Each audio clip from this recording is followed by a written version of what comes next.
After your chapters or lessons explanation, I will explain you student the grammar topic which has given in your given homework. Okay, first topic आपके पास है noun. आपको अच्छे से पता है कि noun आपके पास नेमिंग वर्ड्स होते हैं. किसी भी चीज़, ये पार्ट्स ऑफ स्पीच का आपके पास हिस्सा है.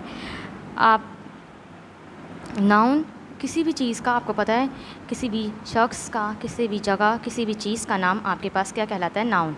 एक्सरसाइज बहुत ही सिंपल है और आपको रिमाइंड करवाने के लिए आपको एक रिवीजन के तौर पे एक्सरसाइज दी गई है.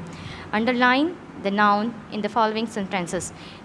दिए गए जुमलों में जो भी आपको किसी भी शख्स का नाम होगा, किसी चीज़ का नाम होगा, आपने अंडरलाइन कर दी. आप लोग अपनी कॉपी में कैसे करेंगे? आपने अपने जो है टॉप पे हेडिंग लगानी है, ग्रामर टॉपिक, लेसन, और फिर क्या है आपके पास? टॉपिक का नाम नाउन. पूरा सेंटेंस आप पूरी डेफिनेशन लिखेंगे. एक्सरसाइज की हेडिंग लगाएंगे, डालकर मेंशन करके आपने ये सवाल लिखना है ब्लू कलर से. सिंपली ये ABCD आप ब्लू कलर से लिखेंगे. सेंटेंसेस जितने भी हैं आप पेंसिल से लिखेंगे. अंडरलाइन आप जो भी इसके आंसर्स होंगे, अंडरलाइन जो नाउन है वो ब्लू कलर से करेंगे. आई होप कि ये आपको समझ में आ गया होगा. सेकंड टॉपिक है आपके पास वर्ब. आपको बहुत अच्छे से पता है कि वर्ब क्या होता है. आपके पास जो वर्ब है एक्शन वर्ड्स को एक्सप्लेन करता है और आपको स्टेट्स बताता है. अच्छा, अब आपने अपने 3 क्लास में पढ़ा था प्रेजेंट इंडेफिनिट. आपको अच्छे से पता है कि प्रेजेंट इंडेफिनिट आपके पास जो है आपके पास प्रेजेंट इंडेफिनिट में आप सब्जेक्ट, वर्ब की first form is and S और ES का इस्तेमाल करते हैं. आपको अच्छे से उसकी प्रैक्टिस हो गई थी. अब हम 4 क्लास में आ गए तो हमारा एक लेवल, एक स्टेप हम लोग आगे पढ़ेंगे. हमारे पास एक्शन वर्ब जो हैं वो तो हमें बता रहे हैं कि हमारा काम, हम जो काम कर रहे हैं वो वर्ब कहलाता है. लेकिन टेंसेस में जब हम आते हैं तो हमारे पास कुछ टेंसेस के मुताबिक हमारे पास हेल्पिंग वर्ब्स होते हैं. जिस तरह अब ये टेंस जो आप समझ रहे हो ये है प्रेजेंट परफेक्ट टेंस. इसके अंदर हम जो इस्तेमाल करेंगे वो हैज़ और हैव का है. अच्छा, अब प्रेजेंट की निशानदेही हमें क्या करेंगे? हैज़ और हैव. अगेन मैं आपको एक बता दूं कि हैज़ जो आपके पास आएगा वो जितने भी सिंगुलर चीज़ें हैं, सिंगुलर सब्जेक्ट, सिंगुलर प्रोनाउन, उनके साथ हम हैज़ लगाएंगे. जबकि अगर हैव की बात करें तो हैव आपके पास जो है प्रोनाउन के साथ आएगा और थर्ड पर्सन के साथ. ठीक है, देखिए आपके पास, और देखिए अहमद एंड मुस्तफ़ा 2 चीज़ें हैं, मतलब प्लूरल नेम है आपके पास, तो आप हैव लगाएंगे. दे, वी, यू, आई, इन सब प्रोनाउन के साथ आप हैव का यूज़ करेंगे. पार्टिसिपल आपके पास इस चीज़ को इंडिकेट कर रहा है कि वो जो आपने काम, एक्शन कंप्लीट कर लिया. हैज़ और हैव आपको ये शो कर रहे हैं that tense is present, and present के अंदर आप पार्टिसिपल का यूज़ करेंगे. सिंपली आपका स्ट्रक्चर फॉर्मेशन कैसे होगा? नाउन प्रोनाउन मैंने आपको बता दिया, नाउन है और प्रोनाउन है. Then plus has and have. Has and have आपको पता है कि आपने कौन से नाउन और कौन से प्रोनाउन के साथ आपने हैज़ लगाना है और हैव लगाना है. जब आप सेंटेंस बनाएंगे तो आप सबसे पहले क्या लेंगे? सब्जेक्ट में हमारे पास नाउन और प्रोनाउन होंगे, उनके मुताबिक ही हम लोग हैज़ एंड हैव लगाएंगे. And after that participle, it means present के अंदर वो काम हम कंप्लीट कर चुके, वो हमारा क्या होगा? थर्ड फॉर्म में हम यूज़ करेंगे एन ऑब्जेक्ट के साथ. आपके पास एक चार्ट दिया गया है जिसमें आपको अगेन आपकी हेल्प के लिए first, second and third form, क्योंकि हम जिस टेंस को यूज़ करेंगे हमें वहाँ पे थर्ड फॉर्म की यूज़ है, हमें थर्ड फॉर्म रिक्वायर्ड है. अब ये देखिए, I have broken my cricket bat. I के साथ आई प्रोनाउन, आई के साथ आप हैव लगाएंगे. आपको बता दिया गया है, यहाँ पे सारे कीज़ दे दिए गए हैं. देन आपको फॉर्मेशन में बोला गया है कि आपने थर्ड फॉर्म यूज़ करनी है. First form break, second form broke, third form broken. तो I have broken my cricket bat. ठीक है, आपने एग्जाम्पल्स को यूज़ करते हुए जितनी भी हैं, अब आप यहाँ पे अपने सब्जेक्ट या प्रोनाउन लगाएंगे। अब आप जो सब्जेक्ट और वो डिसाइड करेंगे उसी के मुताबिक हैज़ और हैव का यूज़ करेंगे। देन यहाँ पे आपको थर्ड फॉर्म इजीली नज़र आ रही हैं, आप उसको पुट करेंगे एंड द ऑब्जेक्ट आप बताएंगे। आई होप कि आपको ये थोड़ा सा समझ में आ गया हो। थर्ड टॉपिक जो आपका है होमवर्क गिवन में, आर्टिकल्स।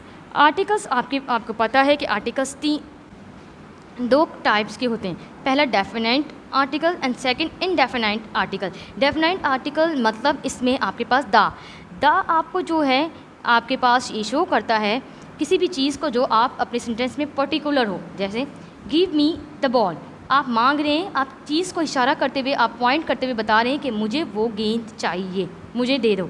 ठीक है, तो आपने बॉल को जो है पर्टिकुलरली इंडिकेट किया है। इंडिकेट करने के लिए हमारे पास पर्टिकुलर थिंग्स जो होती हैं वो हम उससे पहले लगाते हैं द। नेक्स्ट इनडेफिनेट आर्टिकल में आपके पास, अब हम लोग इनडेफिनेट आर्टिकल समझते हैं। इनडेफिनेट आर्टिकल हमारे पास आ एंड एन होते हैं। ये आपके पास ये आर और एन, मैं एक बात आपको बता दूं, जब भी आपके पास कोई भी चीज़, कोई भी सब्जेक्ट या नाउन सिंगुलर में हो तो आप यूज़ करेंगे। इट मीन्स, ये देखिए, गिव मी आ बॉल। बॉल, अगर आपके पास बॉल है इसलिए आ रहा है। एक और की नोट जो आपको याद रखना है आ के बारे में, कि जो आपकी स्पेलिंग्स या नाउन या नेमिंग वर्ड जो भी है आपका, उसको आपका फर्स्ट लेटर उसका कॉन्सोनेंट होना चाहिए। कॉन्सोनेंट आपको अच्छे से पता है, हमारे अल्फ़ाबेट्स में 21 कॉन्सोनेंट होते हैं। आपके लिए इजी ये भी होगा कि अगर आप वो वर्ड कॉन्सोनेंट से शुरू हो रहा है तो आप आ उसमें प्लेस करेंगे। सेकंड की जो आपने याद रखनी है वो कि आपके पास नेमिंग वर्ड्स या जो भी आपके पास स्पेल है वो सिंगुलर होनी चाहिए, प्लूरल नहीं होगी। अगर प्लूरल होगी तो उसके साथ आप आ और एन का यूज़ नहीं करेंगे। देन एन आपके पास, आपको पता है कि वॉवेल्स के साथ आपने लगाना है। एन ई जो है वॉवेल वर्ड है इसलिए एन है। अगेन एग जो है वो सिंगुलर फॉर्म में है तो एन आएगा।